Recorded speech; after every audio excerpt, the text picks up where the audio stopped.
Hi friends, welcome to RKR SAMAIYAL not 7. இன்னைக்கு வந்து நம்ம என்ன பார்க்க போறோம்னா டேஸ்டியான கருவாடு தொக்கு எப்படி செய்யறதுன்னு இந்த வீடியோல உங்களுக்கு செஞ்சு காமிக்க போறேன். வாங்க நம்ம வீடியோக்குள்ள போலாம். வீடியோக்குள்ள போறதுக்கு முன்னாடி நம்ம RKR SAMAIYAL not 7 மறக்காம subscribe bell button all option click பண்ணிடுங்க.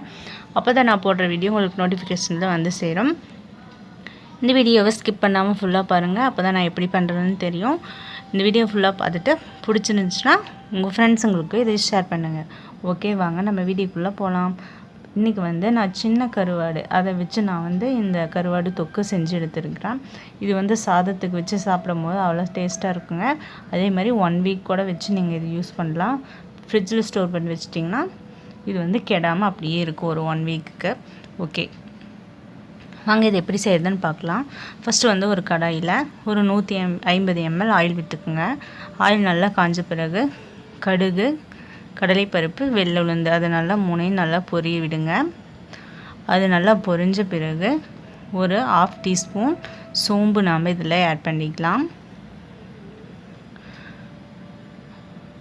சோம்பு ஆட் பண்ணிவிட்டு அது நல்லா பொரியட்டும். அடுத்தது வந்து நம்ம மீடியம் சைஸ் 3 பெரிய வெங்காயத்தை நல்லா மின்ட்டாக சாப் பண்ணி அதுக்குள்ளே ஆட் பண்ணிக்கோங்க. இது வந்து ரொம்ப ஆம்லெட்டுக்கெல்லாம் நம்ம கட் பண்ணுவோம் இல்லையா, அந்த மாதிரி நல்லா பொடுசாக கட் பண்ணியிருக்கணும்.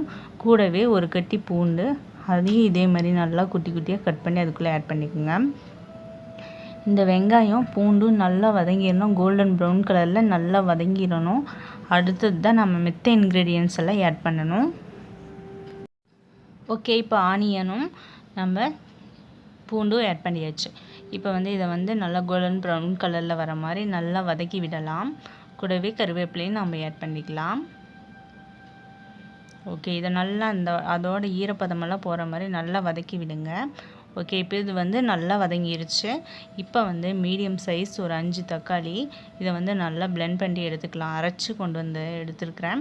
இப்போ வந்து இதெல்லாம் சேர்த்து இதையும் நல்லா வதக்கி விடுங்க. நீங்கள் கட் பண்ணி போடுறத விட அரைச்சி போட்டிங்கன்னா உங்களுக்கு சீக்கிரமாக வேலை முடிஞ்சிடும். அதேமாதிரி தொக்கும் நல்லா இருக்கும். ஓகே, இப்போ வந்து 1 டீஸ்பூன் மஞ்சள் தூள் இதெல்லாம் சேர்த்து நல்லா வதக்கி விடுங்க.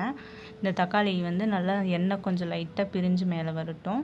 அடுத்தது வந்து 2 எலுமிச்சை அளவு புளி எடுத்து அதில் இருக்கிற எசன்ஸ் நம்ம கரைச்சி எடுத்து இதில் ஆட் பண்ணிக்கலாம். இதையும் சேர்த்து நல்லா கலந்து விட்டுருங்க. கலந்து விட்டுட்டு இதுக்கு தேவையான அளவு உப்பு நீங்கள் ஆட் பண்ணிக்கலாம்.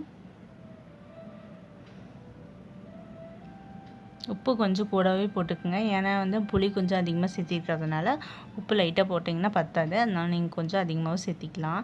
இது நல்லா வதக்கி விடுங்க. அதெல்லாம் நல்லா அந்த ராஸ்மெல் போயிட்டு அந்த எண்ணெய் பிரிஞ்சு மேலே வரட்டும். அது வரைக்கும் நம்ம வெயிட் பண்ணலாம். ஓகே, இப்போ வந்து நம்ம எடுத்துருக்கிற அந்த சின்ன கருவாடு சுத்தம் பண்ணிவிட்டு அது அந்த கிரேவியில் எண்ணெய் பிரிஞ்சு மேலே வந்த பிறகு அதை நம்ம ஆட் பண்ணலாம். ஓகே, இப்போ நம்ம கருவாடு ஆட் பண்ணியாச்சு. 1/2 teaspoon red chilli powder, 1 teaspoon தனியா பவுடர் நம்ம ஆட் பண்ணிக்கலாம். இந்த 2 மசாலா பொருட்கள் போதும், வேறு எதுவுமே நீங்கள் ஆட் பண்ண தேவையில்லை.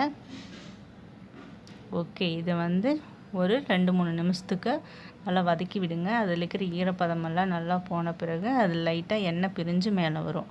அவ்வளோதாங்க, சூப்பரான ஒரு சின்ன கருவாடு தொக்கு ரெடி ஆயிருச்சு. நல்லா எண்ணெய் பிரிஞ்சு மேலே வந்துருச்சு. இந்த ஸ்டேஜில் நாம் இறக்கிடலாம். இது சாதத்துக்கு வச்சு சாப்பிடும்போது ரொம்பவே அருமையாக இருக்கும். இது வந்து நீங்கள் மறக்காமல் வீட்டில் ட்ரை பண்ணி பாருங்கள். ட்ரை பண்ணி பார்த்துட்டு உங்களுக்கு பிடிச்சிருந்துச்சுன்னா மறக்காமல் கமெண்ட் பாக்ஸில் கமெண்ட் பண்ணுங்கள்.